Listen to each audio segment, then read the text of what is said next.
என்னங்க, நான் பேசிக்கிட்டே இருக்கேன், நீங்க அங்க தட்டிட்டே இருக்கீங்க. என்ன பண்ணிட்டு இருக்கீங்க? என்ன மக்கா சொல்லு, கேட்டுட்டு தானே இருக்கேன். ஒன்னு தானே பார்த்துட்டு இருக்கேன். இங்க ஒரு மெயிலுக்கு ரிப்ளை பண்ணிட்டு இருந்தேன். என்னன்னு சொல்லு. ஒன்றும் இல்லை, போங்க. நீங்க என்னை பார்த்து பேசாம இப்படி எதையாவது தட்டிட்டு இருந்தீங்கன்னா நான் சொல்லலை. சரி, இரு வரேன். என்னம்மா சொல்லு. முடியாது, முதல்ல அந்த பொட்டியை மூடுங்க, அப்பதான் சொல்லுவேன். இப்ப சொல்லு. என்ன? இருங்க. ஓ, இதுக்கு தானா அந்த பொட்டியை தூக்கி தூர போட சொன்னது? என்ன எப்போ பார்த்தாலும் தட்டிக்கிட்டே உட்காந்துருக்கீங்க, அதுவும் வீட்டில் இருக்கும்போதும். ஏங்க இத்தனை நாள் ஆபீஸ் வேலையெல்லாம் பெண்டிங் இருந்துச்சுல, பின்ன அதெல்லாம் யார் பாக்குறதா? அதுக்கு தான் மெயில் பண்ணிட்டு இருந்தேன். என்ன சொல்லு. எனக்கு தான் ஏகப்பட்ட விஷயம் இருக்கு சொல்றதுக்கு, எல்லாம் பெண்டிங்கா இருக்கு. யார்கிட்ட போய் சொல்றது? ஏங்க, உங்களுக்கு உடம்பு சரியில்லாம இத்தனை நாள் இருந்தீங்க, எனக்கு எவ்வளவு கஷ்டமா இருந்துச்சு தெரியுமா? சாரி மக்கா, எனக்கு மட்டும் உன்னை விட்டுட்டு இப்படி எல்லாம் ஆஸ்பத்திரியில போய் இருக்கணும்னு என்ன ஆசையா? என்ன பண்றது, எல்லாம் நம்ம நேரம் தான் சொல்லணும். இப்பதான் எல்லாம் சரியாயிடுச்சுல, நீ எதுக்கும் கவலைப்படாத. எப்பவும் நான் உன் கூடவே இருப்பேன். அதெல்லாம் சரிதான், ஆனா என்ன செய்யறது? எத்தனை நாள் ஆச்சு நான் இப்படி உங்க பக்கத்துல உட்காந்து பேசி. நானும் தான் உன்னை ரொம்ப மிஸ் பண்ணேன். I love you Maha. Love you டூங்க. ஏங்க, இந்த சட்டை உங்களுக்கு ரொம்ப அழகா இருக்கு தெரியுமா?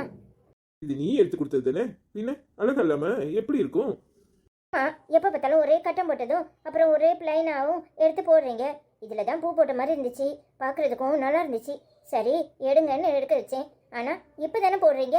இங்கே ஒரு நாள் கூட போட்டதே இல்லைல்ல. எனக்கு பிளைனா தான் பிடிக்கும், செக்கடு கூட பிடிக்காது. ஆனா அம்மா தான் எப்போவாது செக்கடு எடுத்து வச்சிருவாங்க. வேற என்ன செய்யறதுன்னு வேற வழி இல்லாம போடுவேன். இன்னைக்கு நீ பூ போட்டு எடுத்திருக்க, சரி போடுவோமேன்னு போட்டேன். இதெல்லாம் நல்லா தான் இருக்கு தெரியுமா, சூப்பராக இருக்கு. ஓ அப்படியா? என் பொண்டாட்டி சொன்னா மறு பேச்சு உண்டா? ஏங்க, நான் பிசாட்டி உங்கள் மடியில் படுத்துக்கிட்டேன், உங்களுக்கு கால் வலிக்க போகுது. அதெல்லாம் ஒண்ணும் இல்ல மகா, எல்லாம் தான் சரியாயிட்டுல. நானே இப்போ ரொம்ப வெயிட் போட்டிருக்கேன் தெரியுமா, ஓவராக இருக்கேன். இப்படி தான் வெளியே போடணும் தெரியல. ஏய், இது எல்லாருக்கும் உள்ள பிரச்சனை தான். பிரெக்னெண்டா இருக்கும்போது எல்லாருமே குண்டா தான் இருப்பாங்க. அப்புறம் டெலிவரிக்கு அப்புறம் தன்னால கொஞ்சம் ஃபுட்டெல்லாம் கண்ட்ரோல் பண்ணி மெலிஞ்சுக்கலாம். நீ ஏன் கவலைப்படுற? நீங்க சொல்லிடுவீங்க. போங்க. உங்க கூட பார்க்கும்போது நானு இன்னமும் குண்டம்மா மாதிரி தெரியுறேன். அதெல்லாம் ஒண்ணு இல்ல மகா, உடம்பெல்லாம் பத்தி நீ ஏன் கவலைப்படுற?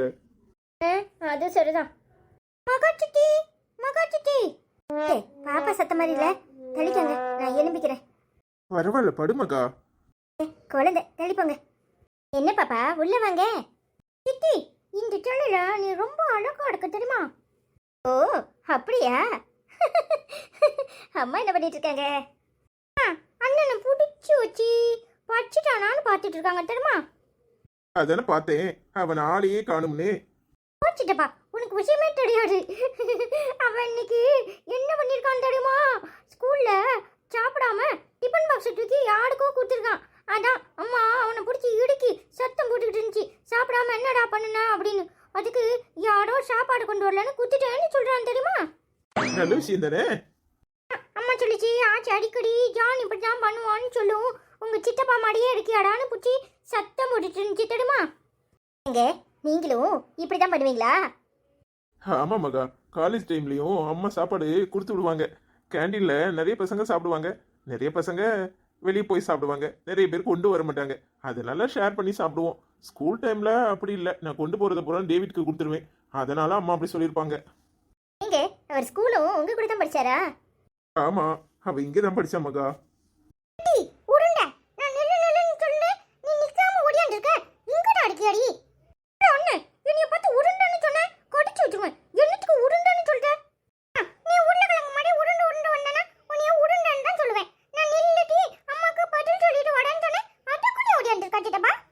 இதுக்கு பாப்பா பார்த்து உருண்டைன்னு சொல்லுவியா?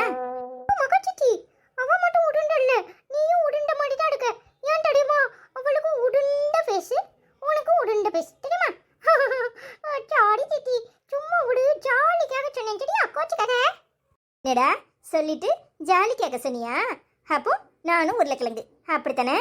ஏங்க பாத்தீங்களா எப்படி சாமத்தியமா சொல்றானு?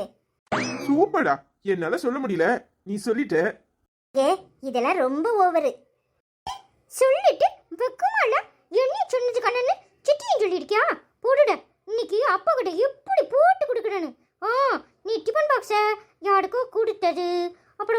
சித்தியை பார்த்து உருண்டை சொன்னது, என்னைய பார்த்து உருண்டை சொன்னது, எல்லாத்தையும் அப்பா கிட்ட போட்டு கொடுக்குறேன்னா இல்லையான்னு பாடு. ஆமா, உடனே உங்க அப்பா அவனை அடிச்சிருவான். சித்தப்பா எல்லாம் நீ கொடுக்குற இடம் தான். நான் மகா சித்தி மடியில எல்லாம் உட்காந்துருக்கேன். சித்தப்பா மடியில நீ தான் உட்காந்துருக்க. எங்க எனக்கு இடம் கொடுத்துருக்கான்? எது சொன்னாலும் அதுக்கு ஒரு பதில் வச்சிருப்பான். இவனை என்ன சொல்றேனே தெரியல. சித்தப்பா அம்மா 5 மினிட்ஸ் தான் டைம் கொடுத்துச்சு. நான் 10 மினிட்ஸ் உட்காந்துட்டேன் தெரியுமா? இதுக்கு மேல உட்காந்தா அம்மா அடியோடும். சித்தப்பாவையும் சித்தியும் டிஸ்டர்ப் பண்ணக்கூடாது. சித்தப்பாக்கு இப்போ தானே கால் செடியா இருக்கு, ரெஸ்ட் எடுக்கட்டும்னு சொல்லி தான் அனுப்பிச்சு தெரியுமா? எடி உருண்டை உங்ககிட்ட என்னன்னு சொல்லிச்சு? என்கிட்ட பேசாத. உருண்டை உருண்டை சொன்னேன் கொன்ன அப்படியே நோண்டி போடுவேன். பாடு சித்தி. டேய் பாப்பாவை அப்படியெல்லாம் சொல்லக்கூடாது, நம்ம பாப்பால. சரி சித்தி. ஏடி வா போவோம். காலையில வந்து சித்தப்பா கிட்ட பேசுவோம், சித்தி கிட்டையும் பேசுவோம். சரியா? சரிண்ணே. சித்தி அப்போ நீங்க 2 பேரும் ரெஸ்ட் எடுங்க. சரியா? நாங்க நாளைக்கு காலையில வந்து பேசுவோம். சரியா? சித்தப்பா பாய். சித்தப்பா சரிடா, பாய். பாய் மகா சித்தி. பாய்டா செல்லம். என்ன மகா, 2 பேரும் டிஸ்டர்ப் பண்ணிட்டாங்களா? இனிமே கண்டினியூ பண்ணுவோமா? அதெல்லாம் ஒன்றும் வேண்டாம். உங்களுக்கு கால் வலிக்கும், போய் ட்ரெஸ்ஸை மாற்றிட்டு ரெஸ்ட் எடுங்க. அதான் ரொம்ப எடுத்தாச்சுல, இன்னும் எம்பிட்டு நாள் இப்படியே ரெஸ்ட் எடுக்கிறது? வேலை நிறைய இருக்குல்ல. இருக்கும் உத வாங்க போறீங்க, பேசாம படுத்து தூங்குங்க. அடிப்பாவி, எதுக்கும் ஒத்து வர மாட்டியே. ஏங்க தூங்குங்க, டைம் ஆயிட்டல, காலையில பேசிக்கலாம். சரி மகா, நான் போய் குளிச்சுட்டு வரேன். சரிங்க. என்ன எலிசபெத், எதுக்காக என்ன இங்க வர சொன்ன? என்ன விஷயம்? நீ நேரு வீட்டுக்கே வந்திருக்க வேண்டியதானே? இல்ல, எனக்கு ஒன்றும் புரியல. நீங்க நடிக்கிறீங்களா இல்ல நிஜமாவே திருந்திட்டீங்களா? என்ன விஷயம்? ஜாக்லினுக்கும் டேவிட்க்கும் கல்யாணம்னு சொன்னீங்களா? உங்க மாப்பிள எனக்கு போனை போட்டு கதறான், ஏன் இந்த பொம்பளை இப்படி எல்லாம் பண்ணுதுன்னு. எல்லாரும் மாதிரி உனக்கும் சந்தேகமா? நிஜமாதான், ஜாக்லினுக்கும் டேவிட்க்கும் கல்யாணம் முடிவு பண்ணியிருக்கேன். நீயும் நல்ல மாப்பிள்ளைய பார்த்து கல்யாணம் பண்ணிக்கோ. இல்ல அத்தையே உனக்கு நல்ல மாப்பிள்ளையா பாக்குறேன். வாய முடுங்க. என் மனசுல ஆசையை விதைச்சிட்டு இப்ப இப்படி பேசுறதுக்கு உங்களுக்கு வெக்கமா இல்ல? இங்க பாருங்க, என் மனசு பூரா ஜானத்தான் தான் இருந்தாரு, அதுவும் உங்களால. அவரை கட்டிக்கோன்னு என்னை பாடா படுத்தி எடுத்தீங்க. நான் சாதாரணமா இருக்கும் போதெல்லாம் அவர் நினைப்ப எனக்குள்ள விதைச்சது நீங்க தான். கடைசியில அவர் இன்னொரு பொண்ணை கல்யாணம் பண்ணி கூட்டிட்டு வந்துட்டாரு. அப்ப கூட இனி அவரையும் சிங்கப்பூருக்கு அனுப்பி அவர் மனசை மாத்தி கல்யாணம் கட்டிக்கன்னு சொன்னீங்க. நானும் சரின்னு போனேன். ஆனா அவர் இங்க வந்துட்டாரு. கடைசியில ஜேம்ஸ் எனக்கு கட்டித்தரேன்னு கட்டி வைக்கிறேன்னு சொன்னது நீங்க தான். நான் வேண்டான்னு சொன்னேன். ஆனா ஜேம்ஸும் மகாவோட தங்கச்சிய கட்டிக்கிட்டான்.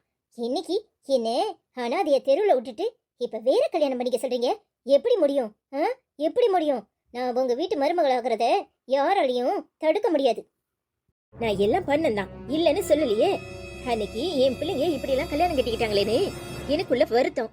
எனக்கு பிடிக்காம கோவத்துல என்னெல்லாமோ அறிவு கட்டத்தனமா பண்ணிருக்கேன். இப்ப உணர்ந்து பார்த்தா ஒரு குப்பையும் இல்ல, எல்லா குப்பையும் என் மண்டியில தான் இருந்திருக்குன்னு எனக்கு புரியுது. என்ன நானே மாத்திக்கிட்டேன். நீயும் மாறு, அதான் வாழ்க்கைக்கு நல்லது. என் புருஷனுக்கே விஷம் வைக்க பார்த்தவ நானு, அதுவும் உன் பேச்ச கேட்டு. கடைசியில நான் எவ்வளவு தப்பு பண்ணிருக்கேன்னு இப்போ உணர்ந்துட்டேன். என் பிள்ளை அடிபட்டு கிடக்குறான். அவன் ஆஸ்பத்திரியில கிடக்கும்போது என் மனசு என்ன பாடுபட்டுச்சு தெரியுமா? இப்ப கூட நான் திருந்தலனா மனசையே கிடையாதுன்னு எனக்குள்ள நான் நொந்துக்கிட்டேன். ஃபாதர் கிட்ட போய் பாவ மன்னிப்பு வாங்கிட்டு என்னையில இருந்து நான் நல்ல மனசியா இருப்பேன்னு சபதம் எடுத்துட்டு தான் வந்தேன். இந்த நிமிஷம் வரைக்கும் நான் என்ன இன்னும் எவ்வளவு நல்லவளா ஆக்கலான்னு போராடிக்கிட்டு இருக்கேன். என் மனசுல உள்ள குப்பையெல்லாம் தூக்கி எறிஞ்சிட்டேன். நீயும் உன்னை மாத்திக்கோ, அதான் வாழ்க்கைக்கு நல்லது. இல்லனா உன்னோட இந்த மாதிரி புத்தி உன்னை அழிச்சிரும். எலிசபெத், உன் அக்கா சந்தோஷமா இருக்கணும். இப்ப சாவி அவகிட்டதான் இருக்கு தெரியுமா? அவ வாழ்க்கையில எனக்கு பயந்து பயந்து எத்தனையோ நாள் அவ போராடிட்டு இருந்திருக்கா. இனி அது அவ சந்தோஷமா இருக்கணும்னு அதுவும் மகாவே அவ கையில சாவியை கொடுத்திருக்கா தெரியுமா? அவளுக்கு குடும்ப பொறுப்பு வந்துட்டு. நீயும் உன்னை மாத்திக்கோ. உனக்கும் வசதியான ஒரு மாப்பிள்ளையா பார்த்து நானே முன்ன நின்று கல்யாணம் பண்ணி வைக்கிறேன். இந்த மாதிரி பேசுறதுக்கு உங்களுக்கு வெக்கமா இல்ல? எப்படி எப்படி உங்க புத்தி இப்படி தரங்கட்டு போய் மாறுச்சு? எப்படி உங்களால மட்டும் இப்படி எல்லாம் மாற முடியுது? இங்க பாருங்க, நான் மாற மாட்டேன். நான் எப்பவுமே மாற மாட்டேன். என் அக்காவுக்கு சாவியை கொடுத்த உடனே என் அக்கா அந்த வீட்டுல பெரிய ஆளா மதிக்கப்படுவான்னு நினைக்கிறீங்களா? இங்க பாருங்க, என் அக்கா கையில சாவியை கொடுத்துட்டீங்கல்ல, இனி உங்க குடும்பத்தை யாராலையும் காப்பாற்ற முடியாது. அந்த லூசுக்கு எதுவுமே தெரியாது. ஆனா அந்த மகா சும்மா இருந்தாலும் அந்த ருக்கு சும்மா இருப்பாளா? அவகிட்ட இருந்ததெல்லாம் பிடுங்கி இவகிட்ட கொடுத்தா எப்படி இவ மேல அவளுக்கு பாசம் வரும்? இங்க பாருங்க, இந்த குடும்பம் இன்னும் சின்ன பின்னமா தான் ஆக போகுது. ஒழுங்கு மரியாதையா அந்த ருக்குவை பிடிச்சி வெளியே தள்ளிட்டு என்ன ஜேம்ஸ் கூட சேர்த்து வைங்க. இங்க பாரு, நான் பழைய எஸ்தரா இருந்தா இந்நேரம் உன் கண்ணம் பழுத்திருக்கும். இன்னொரு தடவை இந்த மாதிரி எண்ணத்தோட என்கிட்ட பேசாத. நானே எனக்கான பொறுமையை ரொம்ப வளர்த்துக்கிட்டு இருக்கேன். மறுபடியும் என்னை சந்திக்கணும்னு நினைக்காத. அப்படி சந்திக்கணும்னு நினைச்சனா நேர வீட்டுக்கு வா. எல்லாரும் முன்னாடியும் உன்னால இப்படி பேச முடியுமா? நீ பாவம்னு நினைச்சுதான் நான் இங்க உன்னை தேடி வந்தேன். நீ ஃபோன் பண்ணப்பவே வர முடியாது, உனக்கு தேவைன்னா வீட்டுக்கு வான்னு சொல்றதுக்கு எனக்கு எவ்வளவு நேரம் ஆகும்? நல்லா யோசிச்சு பாரு. இன்னொரு தடவை இந்த மாதிரி என்னை கூட்ட, அப்புறம் நான் மனுஷியாவே இருக்க மாட்டேன். அப்போ இதுதான் உங்க முடிவு, அப்படித்தானே? நீ எத்தனை தடவை சொன்னாலும் சரி, என் குடும்பத்துக்கு நீ இனி மருமகளா ஆக்க முடியாது. அந்த எண்ணத்தை சுத்தமா மறந்துரு. உனக்கு நல்ல மாப்பிள்ளையே நானே பார்த்து உனக்கு எம்புட்டு நகனாலும் போட்டு நான் கல்யாணம் பண்ணி வைக்கிறேன். உன் வாழ்க்கைய சந்தோஷமா அமைச்சுக்க. இப்படி நீ சிரினா நான் சிரிக்கணும், நீ ஆளுனா நான் ஆளணும், அப்படித்தானே? இங்க பாரு, எங்க அக்கா மாதிரி நான் உன்னை சும்மா விடுவேன்னு நினைக்காத. என்னைக்கு நீ என்ன எந்த குடும்பத்துக்கு மருமகளை ஆக்க மாட்டேன்னு சொன்னியோ அப்பவே நீ இங்க இருக்கிறதுல பிரயோஜனமே இல்லை. இங்க பாரு, இனி உனக்கு எதிரி அந்த வீட்டில் உள்ள யாரும் இல்லை, இந்த எலிசபெத்து தான். அதை ஞாபகத்துல வச்சுக்கிட்டு போ. இங்க பாருடி, நீ நான் பேசுற அளவுக்கு உனக்கு தராதரம் இல்லாம போச்சு. அப்படிப்பட்ட உன்கிட்ட நான் சரிசமமா பழகி இருக்கிறத நினைச்சா வெக்கமா இருக்கு. இப்ப சொல்றேன், நல்லா கேட்டுக்கோ. எனக்கு எதிரி எவ்வளவோ பேர் இருக்காங்க, நீ மட்டும் இல்ல. ஏன் தெரியுமா? நான் யாருக்கிட்டேயுமே நல்ல மாதிரி நடந்துகிட்டதே கிடையாது. ஆனா எந்த துன்பம் வந்தாலும் என் மகன் என்ன பாதுகாப்பா அரவணைச்சு பாத்துக்குவான். ஜான் இருக்கிற வரைக்கும் உன் சுண்டு விரல் கூட என்னை தொட முடியாது. அதையும் பாப்போம். இனி என் மூஞ்சிலே முடிக்காத, நான் வரேன். இந்த பொம்பளை நடிக்கிறாள்ல நினைச்சேன். என்னையே அவமானப்படுத்தி இந்த பேச்சு பேசுறா. இவ திருந்திட்டா நான் இவளை விட்டுறணுமா? அதை எப்படி விட முடியும்? அந்த வீட்டுக்கு மருமகள் ஆகுறது தான் என் லட்சியம். இவ அதுக்கு இடைஞ்சலா வந்தா இவ இருக்கவே கூடாது. பாக்குறேன் எஸ்தர், அடிக்கிற அடியில அடி இனி உனக்கு தான். ருக்கு, ருக்கு, ஏமா ருக்கு, என்ன சொல்லுங்க? என்னாச்சு ருக்கு உனக்கு? ஏன் இப்படி கோவப்படுற? நான் சாதாரணமா தானே உன்னை பார்க்க வந்தேன். வெளியே கிளம்புறேன், எனக்கு வேற வேலை இருக்கு. இல்ல ருக்கு, எனக்கு கொஞ்சம் வேலை இருக்கு. அதான் நீ மகக்கு வெளியே போனனா நீயும் ஜாக்கலினும் போய் வளையல் எடுத்துட்டு வந்துருங்க வளகாப்புக்கு. நான் கடையில சொல்லி வச்சுட்டேன். பேட்டர்ன் கூட உங்களுக்கு பிடிச்ச மாதிரி பார்த்து எடுங்க. ஏன்னா இப்போ உள்ளவங்க உங்களுக்கு தான் எப்படிலாம் போடணும்னு தெரியும். அதனால நீ போய் எடுத்துட்டு வந்துருமா. நான் ஜாக்கலினுக்கும் டேவிட்க்கும் கல்யாணத்துக்கு ஃபாதரை பார்த்து பேசிட்டு வரேன். எனக்கு அதுக்கெல்லாம் டைம் இல்லை. வேணும்னா உங்க பொண்ணை போய் எடுக்க சொல்லுங்க. என்ன ருக்கு இப்படி பேசுற? அவ தனியா எங்கேயுமே போனது கிடையாது. நான் வேணும்னா உன்னை போற வழியில உங்க 2 பேரையும் டிராப் பண்ணிட்டு போகவா? அதுக்கு ஒன்றும் அவசியம் இல்லை. நான் கால் டாக்ஸி வர சொல்லியிருக்கேன், நான் கிளம்பி போயிடுவேன். எனக்கு வேற வேலை இருக்கு. இங்க பாருங்க, வளையல் எடுக்கணும், அதை எடுக்கணும், இதை எடுக்கணும்னு ஏங்கிட்ட சொல்லிட்டு இருக்காதீங்க. வேணும்னா உங்க பிள்ளை சும்மா தானே வெட்டியா இருப்பாரு, வீட்டுல தானே இருக்காரு, அவரை போக சொல்லுங்க. யார சொல்ற ருக்கு? ஜானியா சொல்ற? என்னம்மா இது? அவன் இப்பதான் அடிபட்டு வந்திருக்கான். நீ திரும்பவும் அவனை வெளியே போக சொல்ற? அவன் ஆபீஸ் போறேன்னு சொன்னதுக்கே நான் அவனை போக வேண்டான்னு நிப்பாட்டி வச்சிருக்கேன். 1 மாசம் ரெஸ்ட்டுக்கு அப்புறம் தான் போகணும்னு. அவனை போய் எடுக்க சொல்ற? உன்னால முடிஞ்சா இந்த உதவியை பண்ணு. இல்ல நான் மாமா கிட்ட சொல்லி எடுக்க சொல்லிக்கிறேன். இல்லைன்னா பெரியவனையும் அவன் பொண்டாட்டியும் சாயங்காலமா போக சொல்றேன். ஒன்றும் பிரச்சனை இல்லம்மா. அதான் சொல்லிட்டல, என்னாலலாம் முடியாது. யாரையும் விட்டுடுங்க, இல்ல கடைக்காரரை வீட்டுல கொண்டாந்து கொடுக்க சொல்லுங்க.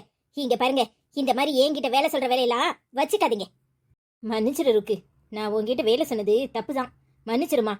அதுவும் இல்லாம நீ தயவு செஞ்சு கால் டாக்ஸிலெல்லாம் போக வேண்டாம். நீ போயிட்டு அப்புறமா காரை ரிட்டர்ன் அனுப்பு, நான் போய்க்கிறேன். ஒன்றும் பிரச்சனை இல்லை. இங்க பாருங்க, நான் எதுல போகணும்னு நீங்க சொல்ல வேண்டாம். எனக்கு எல்லாம் தெரியும். நீங்க உங்க வேலையை பார்த்துட்டு போங்க. சரிம்மா. என்ன ஜான் இங்க வந்து நிக்கிற?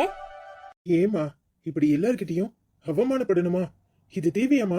உங்களுக்கு என்ன செய்யணும் என்கிட்ட சொல்லுங்க, நான் போயிட்டு வரேன். ஏமா இப்படி பண்றீங்க? அவ சின்ன வயசு. அவ உங்களுக்கு இப்படி பேசுறத என்னால கேட்க முடியலமா. மனசு சங்கடமா இருக்குமா. உங்களை இது வரைக்கும் யாராவது ஏதாவது சொல்லிருப்பாங்களா? ஆனா இதுல ஒண்ணு இருந்துகிட்டு என்ன பேச்சு பேசுறா? டேய், நான் மட்டும் பழைய எஸ்தரா இருந்தா இந்நேரம் அவளை அரைஞ்சிருப்பேன். இப்ப என்ன நினைச்சா எனக்கே சிரிப்பா வருது. டேய், அதுவும் இல்லாம அவ சின்ன பொண்ணு. அவ இன்னும் நான் திருந்தாம நடிச்சிட்டு இருக்கேன்னு நினைக்கிறா. அதான் என் மேல அவளுக்கு அவ்வளவு கோவம். எல்லாம் போக போக மாறும். ஒரே நாள்ல என்னை ஏத்துக்கோனா எப்படி ஏத்துக்குவா? அதுவும் இல்லாம அவளை நான் கஷ்டப்படுத்தியிருக்கேன். அதான் அவளுக்கு மனசுக்குள்ள என் மேல அவ்வளவு கோவம். அது ஆத்திரமா வெளிப்படும் போது இப்படிதான் சில வார்த்தைகள் முன்ன பின்ன வரும். அதெல்லாம் கண்டும் காணாம போயிட்டே இருக்கணும். இங்க பாரு ஜான், நீ தேவையில்லாம மனசு வருத்தப்படாத. உனக்கு உங்க அம்மாவை சொன்னதும் கோவம் வருது. ஆனா அவளை நான் எவ்வளவு சத்தம் போட்டிருப்பேன், எப்படியெல்லாம் பேசியிருப்பேன். அப்போ அவளுக்கு மனசு எவ்வளவு கஷ்டமா இருக்கும், அதையும் கொஞ்சம் நினைச்சு பாருடா. நீங்க என்ன சொன்னாலும் என்னால ஏத்துக்க முடியலமா. அவ சின்ன பொண்ணு தானே, உங்களை வாய்க்கு வந்தபடி எல்லாம் பேசுறா. ஏமா, மகாக்கு தானே வழியில எடுக்க போக சொன்னீங்க, அதுக்கு இவ்வளவு கோவமா? என்னம்மா பொண்ணு இவ?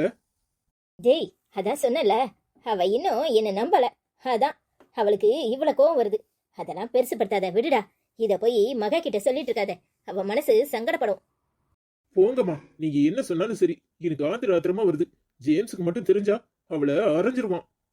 டேய், நம்ம வீட்ல நிறைய நல்ல விஷயங்கள் நடக்க வேண்டியது இருக்கு. தேவையில்லாம ஒருத்தருக்கு ஒருத்தர் இப்படி சண்டை போட்டுக்கிட்டு இருந்தா நல்லாவா இருக்கும்? அது நல்லா இருக்காது. சும்மா தேவையில்லாம எதுக்கும் வருத்தப்படாத. இதையெல்லாம் தூக்கி போட்டுட்டு நம்ம விஷயங்களை நாம பாத்துக்கிட்டு போயிட்டே இருக்கணும். டேய், உன்கிட்ட சொல்லணும்னு நினைச்சேன். ருக்கு எங்கேயாவது வெளியே போவா. அதுவும் இல்லாம ஜேம்ஸ்க்கும் பர்சனலா கார் தேவைப்படும். அதனால நீயே பார்த்து ஒரு காரை புக் பண்ணு. சரிம்மா. ஜேம்ஸ் கிட்டயும் கேட்டுக்கோ, அவனுக்கு பிடிச்ச மாதிரி காரை புக் பண்ணுடா. சரிம்மா. டேய், உம்முன்னு இருக்காத, மகாவை பாத்துக்க. நான் போய் டேவிட்க்கும் ஜாக்கலினுக்கும் கல்யாணம் எப்போ வைக்கலான்னு சொல்லிட்டு ஃபாதரை போய் பார்த்துட்டு வந்துடுறேன். சரிம்மா. டேய், அப்புறம் சொல்லணும்னு நினைச்சேன், மறந்தே போயிட்டேன். 20ஆம் தேதி உங்க அப்பாக்கு ஹெல்த் செக்அப் இருக்கு. மறந்துடாம போய் ஒழுங்கா செக்அப் பண்ணிட்டு வர சொல்லு. சரிம்மா. சரிடா, உம்முன்னு இருக்காத, போ. உன் அண்ணி சாப்பாடெல்லாம் ரெடி பண்ணி வச்சிருக்கா. நீயும் மகாவும் போய் சாப்பிடுங்க. நீங்க சாப்பிட்டீங்களாம்மா? நான் சர்ச்சுக்கு போகும்போது சாப்பிட மாட்டேன்னு உனக்கு தெரியும். நான் டீ குடிச்சிட்டேன், நான் வந்து சாப்பிட்டுக்கிறேன். சரிம்மா, பார்த்து கவனமா போயிட்டு வாங்க. நான் பாத்துக்கிறேன், நீ உம்முன்னு இருக்காத, போ. போய் மகாவை பாத்துக்க. சரிம்மா.